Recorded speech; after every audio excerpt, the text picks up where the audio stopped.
వ్రతశాల ఇది నా యేసు నివసించశాల.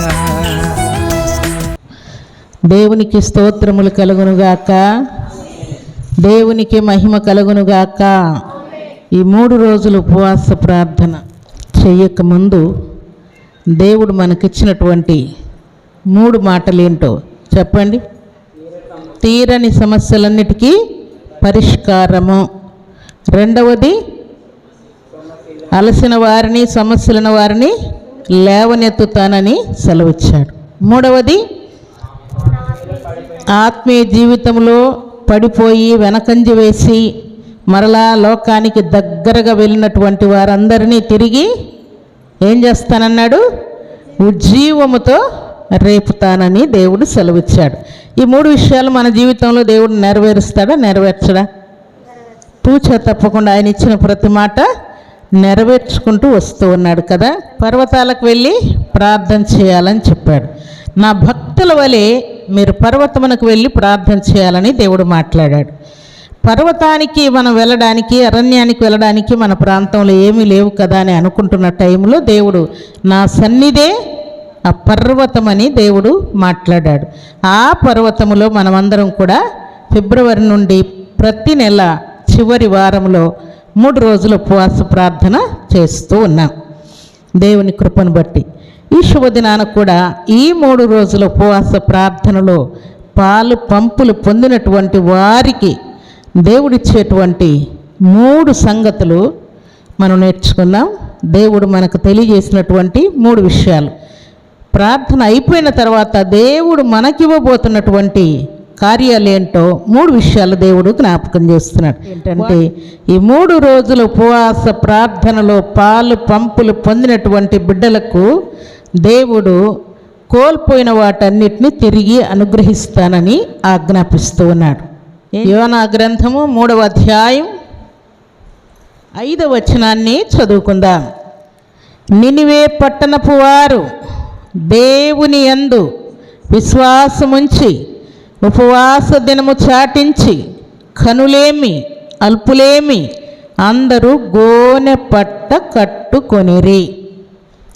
ఎందుకు వారు గోనె పట్ట కట్టుకున్నారు చెప్పండి? ఏమైందంట? దేవుని యొక్క ఉగ్రత వారి మీదికి వచ్చిందని, ఆ ఉగ్రత చేత ఈ పట్టణాన్ని నేను పాడు చేస్తానని భక్తుడైనటువంటి యోనాకు దేవుడు తెలియజేసిన తర్వాత ఆయన వచ్చి సంగతి ప్రకటన చేసినప్పుడు వారు ఏం చేశారంట? గోనెపట్ట కట్టుకొని మనం ఎలాగో ఉపవాసం ఉండి ప్రార్థన చేస్తున్నామో వారు కూడా ఉపవాసం ఉండి ప్రార్థన చేస్తున్నారంట. ఈ ప్రార్థన ఎవరెవరు చేస్తున్నారని రాయబడింది?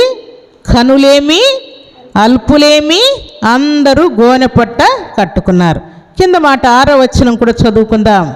ఆ సంగతి ఏ సంగతి?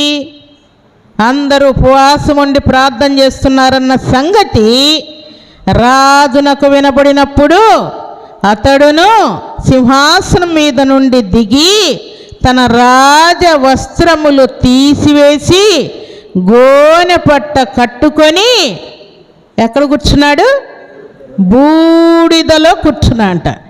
జనులందరూ కూడా కూర్చున్నారు. రాజు కూడా గోనె పట్ట కట్టుకొని రాజవస్త్రాలన్నీ మహిమ వస్త్రాలన్నీ పక్కబాడేసి రాజునన్న సంగతిని కూడా పక్కన పెట్టి దేవుని సన్నిధిలో చేరి ప్రార్థన చేస్తున్నాంట. తర్వాత 8వ వచనంలోకి వచ్చేసరికి మనుష్యులు ఏది పుచ్చుకొనకూడదు, పశువులు ఎద్దులు గొర్రెలు మేత కానీ నీళ్లు కానీ తాగకూడదు, మనుష్యులు తమ దుర్మార్గమును విడిచి మనస్ఫూర్తిగా దేవుణ్ణి వేడుకోవాలని దండూర వేయించారంట. వారు భయపడి మొట్టమొదట ఉపవాసం ఉన్నారు. తర్వాత పిల్లలు పెద్దలు ఘనులు అల్పులు అందరూ కూడా గోనెపట్టు కట్టుకున్నారు. చివరికి రాజు కూడా గోనెపట్టు కట్టుకొని దేవుని సన్నిధిలో కూర్చున్నాడు. దేవుని యొక్క ఉగ్రత అంటే దేవుని యొక్క కోపం వారి మీద ఉన్నదంట.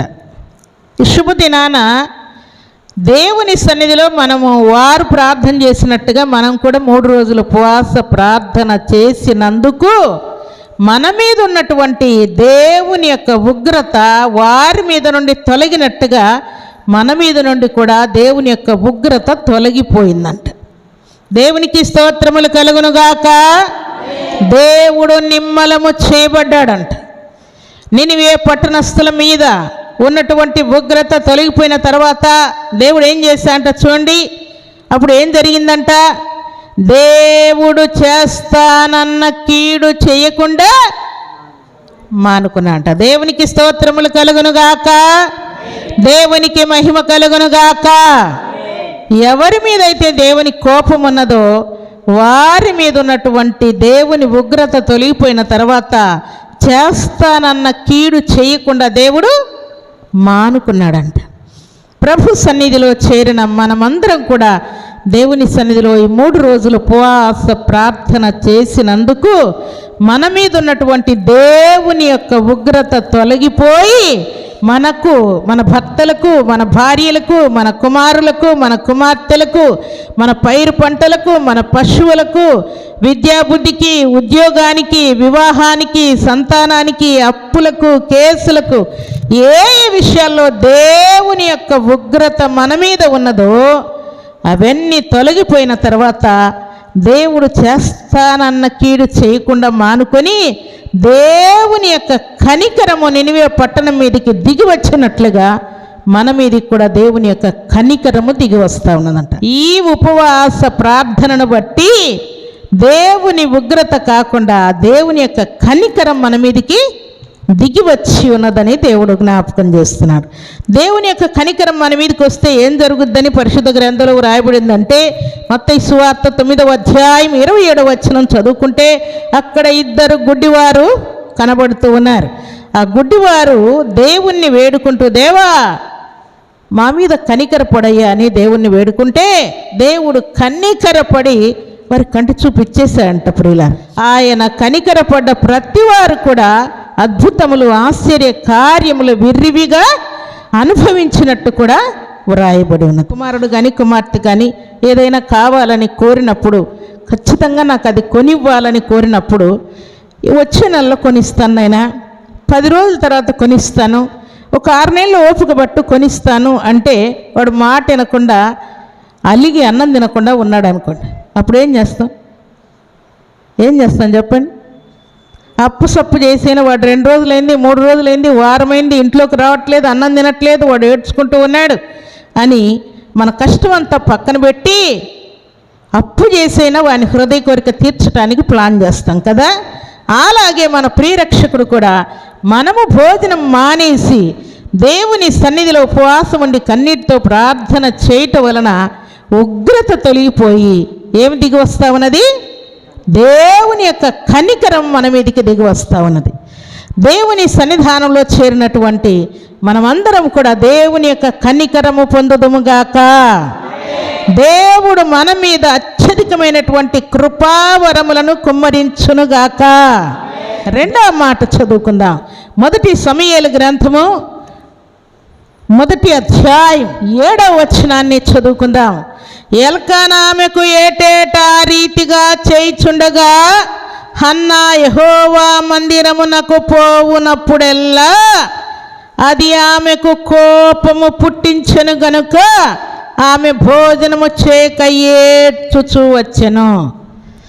దేవుని సన్నిధిలో చేరినటువంటి దేవుని ప్రియబిడలమైనటువంటి మనందరి జీవితాల్లో ఇలాంటి కష్టాలు, దుఃఖాలు మన మీదకి వస్తూ ఉంటాయి. భక్తురాలైనటువంటి హన్నా కూడా మన వలె దేవుని మందిరానికి వచ్చిందంట. మనం ప్రతి వారము లేక ప్రతిరోజు దేవుని మందిరానికి రావచ్చు ప్రియులారా, కానీ హన్నా ఉన్నటువంటి కాలంలో వారు మన వలె మందిరానికి వచ్చే అవకాశం లేదంట. చాలా దూరములో ఉన్న కారణం చేత సంవత్సరానికి ఒక్కసారి వారు దేవుని మందిరానికి వచ్చేవారంట. ఆ వచ్చినప్పుడు ఆమె ఏడ్చుకుంటా భోజనం చేయకుండా వచ్చేదంట. భోజనం చేయకుండా దేవుని సన్నిధికి వచ్చి ఏడ్చుకుంటూ దేవుని మందిరంలో మహా కోపముతో, దుఃఖముతో ఆమె ఉంటా ఉన్నదంట. అయితే దేవుని సన్నిధిలో చేరిన దేవుని ప్రియబిడలమైన మనం దేవుని మందిరానికి వచ్చేది ఎందుకంటే మన కొదవలు తీర్చుకోవటానికి మనం దేవుని సన్నిధికి వస్తాం. నినివే పట్టణస్థులేమో ఉగ్రత తప్పించుకొని దేవుని యొక్క కనికరం దిగాలని ప్రార్థన చేస్తూ ఉంటే, ఇక్కడ ఉన్నటువంటి హన్నా అనేటువంటి భక్తురాలు ఆమె కొదవను తీర్చుకోవటానికి దేవుని మందిరానికి వచ్చినట్టు వ్రాయబడింది. అక్కడ ఉన్నటువంటి దైవజనుడు అంటూ ఉన్నాడు, చూడండి 16వ వచనం, నీ సేవకురాలనైన నన్ను పనికి మాలిన దానిగా ఎంచవద్దు. అత్యంతమైన కోప కారణమును బట్టి బహుగా నిట్టూర్పులు విడుచుచు నాలో నేను దీనిని చెప్పుకొనుచుంటిన నేను. ఆయన ఏమనుకుంటున్నాడు, ఎంతకాలం మత్తుగా ఉంటావమ్మా, మబ్బుతో ఉంటావు, ఏం దాగొచ్చావు, ఏం తినొచ్చావని ఆ దైవజనుడు అంటూ ఉంటే, అయ్యా నన్ను పనికి మాలిన దానిగా లేక తాగుబోద్దానిగా లెక్కేసుకోవద్దయ్యా, చాలా బాధ, దుఃఖం, వేదన హృదయంలో పెట్టుకుని అదంతా నా దేవుని ఎదుట నేను వెళ్ళగ్రక్కుతూ ఉన్నానయ్యా అని ఆమె చెప్తా ఉంటే, దైవజనుడు ఒక చక్కని మాట అక్కడ పలుకుతూ ఉన్నాడు. చూడండి 17వ వచనం, అంతటా ఏలీ, నీవు క్షేమముగా వెళ్ళుము, ఇశ్రాయేలు దేవునితో నీవు చేసుకొనిన మనవిని ఆయన దయచేయునుగాక అని అంటూ ఉన్నాడు. ప్రభు సన్నిధిలో చేరినటువంటి ప్రభు బిడ్డలమైన మనము కూడా దేవుని మందిరానికి వచ్చినప్పుడు మన ఇరుగు పొరుగువారు, మన బంధువులు, మన రక్త సంబంధికులు కూడా ఏలి ఎలాగున ఏమైనా ఎంతసేపు మత్తురాలుగా ఉంటావమ్మా, ఎంతసేపు ములుగుతూ ఉంటావు, ఏం చేస్తున్నావు నువ్వు అసలు అని హేళన చేస్తూ మనల్ని కూడా మాట్లాడేవారు ఉంటారు. ప్రియులారా, ఒక్కరోజైతే ఏమో ఉపవాస ప్రార్థన అనుకోవచ్చు, 2 రోజులైతే ఏమో అనుకోవచ్చు, 3 రోజులు ఉపవాస ప్రార్థన అనేది కూడు లేకుండా నీళ్ళు లేకుండా ఇంత బలవంతాన ఇంత కష్టంగా అనేవాళ్ళు కూడా ఉంటారు. అలాగే ఈవెన్ కూడా దైవజనుడు బాధనంతా అర్థం చేసుకుని ఆయన అంటూ ఉన్నాడు, నీవు క్షేమముగా వెళ్ళుము, నీవు దేవునితో చేసుకున్నటువంటి మనవి యెహోవా దయచేయునుగాక అంటూ ఉన్నాడు. ప్రభు సన్నిధిలో చేరినటువంటి మన జీవితాలకు కూడా మనము దేవుని సన్నిధిలో ప్రార్థన చేస్తున్నప్పుడు మన ఇరుగు పొరుగువారు, మన బంధువులు కూడా ఇలాంటి మాటలు మాట్లాడి ఉండవచ్చు. ప్రియులారు, అవన్నీ మీరు భరించిన కారణము చేత దేవుడు అంటూ ఉన్నాడు, నీవు దేవునితో చేసుకున్నటువంటి మనవి యెహోవా దయచేయునుగాక అని పలుకుతూ ఉన్నాడు. దేవునికి స్తోత్రములు కలుగునుగాక, దేవునికి మహిమ కలుగునుగాక. దేవుని సన్నిధిలో మనం చేసుకున్నటువంటి మనవులన్నీ దేవుడు దయచేయునుగాక. మీరు క్షేమంగా వెళ్ళమని హన్నాతో దైవజనుడు పలుకుతూ, యెహోవా నీవు అడిగినటువంటి మనవు దయచేయునుగాక అని పలికినట్లుగా శుభదినాన సర్వశక్తిమంతుడైనటువంటి దేవాతి దేవుడు కూడా మనతో ఈ మాటే పలుకుతూ ఉన్నాడు. మీరు క్షేమంగా వెళ్ళండి, మీరు ఆయన సన్నిధిలో చేసుకున్నటువంటి మనవులు యెహోవా దయచేయునుగాక అని దేవుడు శ్రేష్టమైనటువంటి మాట పలికిస్తూ ఉన్నాడు. హన్నమ్మ కొదవ తీర్చినటువంటి దేవుడు నిశ్చయముగా దేవుడు ఆమెకు గర్భఫలమిచ్చి, దేవా నిశ్చయముగా నాకు కుమారునిస్తే వారిని నీ సేవకి సమర్పిస్తున్నాను. ఏమన్నా యొక్క కొదవ తీర్చినటువంటి దేవుడు మన కొదవలన్నీ కూడా తీర్చాలని దేవుడు ఆశపడుతూ ఉన్నాంట. ఎవరెవరికి ఏ ఏ కొదవ ఎన్ని సంవత్సరాలుగా ఆగి ఉన్నదో వాటన్నిటిని కూడా దేవుడు తీర్చబోతూ ఉన్నాంట. కీర్తనల గ్రంథం 34వ అధ్యాయం 10వ వచనం, సింహపు పిల్లలు లేమిగలవయ్యా కలిగొనును, యెహోవాను ఆశ్రయించు వారికి ఏ మేలు కొదవై ఉండదు. దేవునికి స్తోత్రములు కలుగునుగాక, దేవునికి మహిమ కలుగునుగాక. సింహపు పిల్లలైన ఆకలి ఉంటాయి కానీ యెహోవాను ఆశ్రయించు వారికి ఏ మేలు కొదవై ఉండదంట. పలకండి ఆ మాట మీరు, యెహోవాను ఆశ్రయించు వారికి ఏ మేలు కొదవై ఉండదు.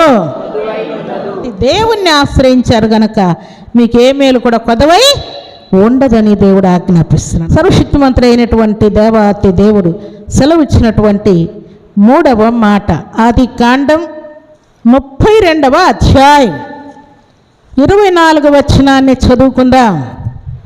యాకోబు ఒక్కడు మిగిలిపోయెను, ఒక నరుడు తెల్లవారు వరకు అతనితో పెనుగులాడెను. తాను అతని గెలవకుండుట చూచి తొడగూటి మీద అతనిని కొట్టెను. అప్పుడు అతడు ఆయనతో పెనుగులాడుట వలన యాకోబు తొడగూడు వసలెను. యాకోబు అందరిని పంపించేసి ఒక్కడే మిగిలిపోయాడు. ఎందుకు మిగిలిపోయాడు చెప్పండి? ఎవరి కోసం? తన అన్న అయినటువంటి ఏశావుకు ఆయనకు సంబంధం తెగిపోయింది. ఏశావు దూరం అయిపోయాడు. ఏశావు వెంటాడుతున్నాడు. యాకోబు ఎప్పుడు దొరుకుతాడా, ఎప్పుడు వాడిని చంపేయాలని. తర్వాత ఆయన ప్రయాణమై వస్తుంటూనే, అనగా 32వ అధ్యాయం 1వ వచనంలో ఈ మాటలు ఉంటాయి. యాకోబు తన త్రోవను వెలుచుండగా దేవదూతలు అతనిని ఎదుర్కొనిరి. దేవదూతలు ఆయన వచ్చి ఎదుర్కొంటున్నారు. కింద మాటలు మనం చదువుకుంటే, నీ అన్న అయినటువంటి ఏశావు 400 మందిని వెంట పెట్టుకొని నీ కోసం వస్తున్నాడు అని చెప్తూ ఉన్నారు. ముందే భయపడుకుంటూ వస్తుంటే ఇంకా భయంకరమైనటువంటి మాటలు చెప్తూ ఉన్నారు. అందుకని ఇదంతా ఎందుకు? దేవుడు ఉంచితే ఉంచుని, తీసుకుంటే తీసుకుని అందరినీ పంపించేసి ఈ రాత్రి దేవునితో నేను పోరాడాలి, ఈ రాత్రి దేవునితో ఏడవాలి, దేవునితో గొడవపడాలి, మా అన్నకు నాకు సమాధానం ఇయ్యయ్యా అని నేను నా దేవునితో పోరాడాలని నిలబడ్డాడు. ఒక్కడే దేవుణ్ణి ప్రార్థించి ఏడ్చి కన్నీరు కార్చి దేవుడు పైనుండి దిగి వచ్చేటంత ప్రార్థన చేశాడు యాకోబు కదా. వస్తాడా? ఆయన ప్రార్థన చేస్తే వస్తాడు ప్రియులారా. యాకోబుకే కాదు, మనం కూడా ఆ రోషం, ఆ పట్టుదల, ఆశ, ఆ విశ్వాసంతో ప్రార్థన చేస్తే తప్పకుండా దేవుడు దిగి వస్తాడు. దిగి వచ్చి ఆయన చేసినటువంటి కార్యం ఏంటంటే, ఆయన ఉపవాసం ఉండి రాత్రంతా దేవుని సన్నిధిలో ప్రార్థన చేసిన తర్వాత మన కోల్పోయినటువంటి అన్నదమ్ములు, అక్క చెల్లెళ్ళు, బంధువులు, రక్త సంబంధికులు ఎన్ని సంవత్సరాలుగా మనకు దూరం అయిపోయారో వారందరినీ కూడా దేవుడు ఐక్యత చేస్తూ ఉన్నాడు. యాకోబు యొక్క ప్రార్థన వలన ఏశావు ఏం చేశాడని రాయబడింది చూడండి. ఆదికాండం 33వ అధ్యాయం 4వ వచనం మనం చదువుకుంటే, అప్పుడు ఏశావు అతనిని ఎదుర్కొని పరిగెత్తి అతనిని కౌగిలించుకొని అతని మెడ మీద పడి ముద్దు పెట్టుకొనెను. దేవునికి స్తోత్రములు కలుగునుగాక, దేవునికి మహిమ కలుగునుగాక. ఆయన ప్రార్థన చేయటం వలన చంపాలనుకున్నటువంటి ఏశావు యాకోబు మెడ మీద పడి ముద్దు పెట్టుకొని ఏం చేస్తున్నారంటే ఇద్దరు కన్నీళ్లు విడిచినట్టు వ్రాయబడింది. బంధాలన్నీ దేవుడు ఐక్యత కలుగజేయబోతున్నానని మాట్లాడాడు. కోల్పోయినటువంటి ఏశావును తిరిగి సమాధానపరుస్తూ ఉన్నాడు, సహవాసం ఇస్తూ ఉన్నాడు, సంతోషం ఇస్తూ ఉన్నాడు దేవుడు. అలాగున ఐక్యతను, ప్రేమను కలుగజేస్తూ ఉన్నాడు. ఈ శుభదినాన ఈ 3 రోజుల ఉపవాస ప్రార్థన వలన మనము మన కుటుంబాల్లో, మన సంఘాల్లో, మన వ్యక్తిగత జీవితాల్లో ఎవరెవరిని మనం కోల్పోయి ఉన్నామో, అనవసరంగా మనకు దూరం అయిపోయారో, బాంధవ్యాలన్నీ తెగిపోయాయో వారందరినీ కూడా దేవుడు సమాధానపరచబోతున్నానని దేవుడు మాట్లాడాడు. దూరమైన వారందరూ, అపార్థం చేసుకున్న వారందరూ కూడా సమీపస్తులైపోయి, అవమానించిన వారందరూ కూడా అభిమానముతో, ప్రేమతో, అనురాగముతో కలిసి ఉండేటట్టుగా దేవుడు ఐక్యత కలుగజేస్తూ ఉన్నాడు. అందరి జీవితాల్లో దేవుని యొక్క కనికరాన్ని మనం పొందబోతూ ఉన్నాం. అలాగే కొదవలన్నీ దేవుడు తీర్చబోతూ ఉన్నాడు. అలాగే కోల్పోయినటువంటి ప్రతి వారిని కూడా దేవుడు తిరిగి సమాధానపరచబోతున్నాడు. దీనివలన మనకు దేవుడిచ్చేటువంటి ఆశీర్వాదం ఏంటంటే, యెషయా గ్రంథం 55వ అధ్యాయం 5వ వచనంలో ఈ మాటలు ఉంటాయి. యెహోవా నిన్ను మహిమపరచగా జనులు మీ యొద్దకు పరిగెత్తుకొని వచ్చెదరని వ్రాయబడింది. దేవుడు ఈ కార్యాల ద్వారా మనల్ని మహిమపరుస్తాడంట. మహిమపరిచినప్పుడు జనులందరూ కూడా మన దగ్గరికి పరిగెత్తుకొని వచ్చేటట్టుగా దేవుడు ఆయన కృపను చూపిస్తానని దేవుడు తెలియజేస్తున్నాడు. కాబట్టి దేవుని సన్నిధిలో చేరిన మనందరి జీవితాల్లో కనికరము దిగిపోతా ఉన్నది, కొదవలు తీర్చబోతున్నాడు, సమాధానాన్ని, ఐక్యతను, ప్రేమను దేవుడు ఇవ్వబోతున్నాడు. దేవుని సన్నిధానంలో చేరినటువంటి మనందరి జీవితాల్లో దేవుడిచ్చినటువంటి ఈ వాగ్దానములు జ్ఞాపకం చేసుకుని మనం హృదయపూర్వకంగా దేవుని సన్నిధిలో ప్రార్థించడం వలన దేవుడు గొప్ప కృపను మనకి ఇవ్వబోతున్నాడు. అలాంటి కృపా భాగ్యం సర్వశక్తిమంతుడైనటువంటి దేవాతి దేవుడు మనందరికీ సర్వసమృద్ధిగా అనుగ్రహించి ఆశీర్వదించునుగాక. ఆమేన్.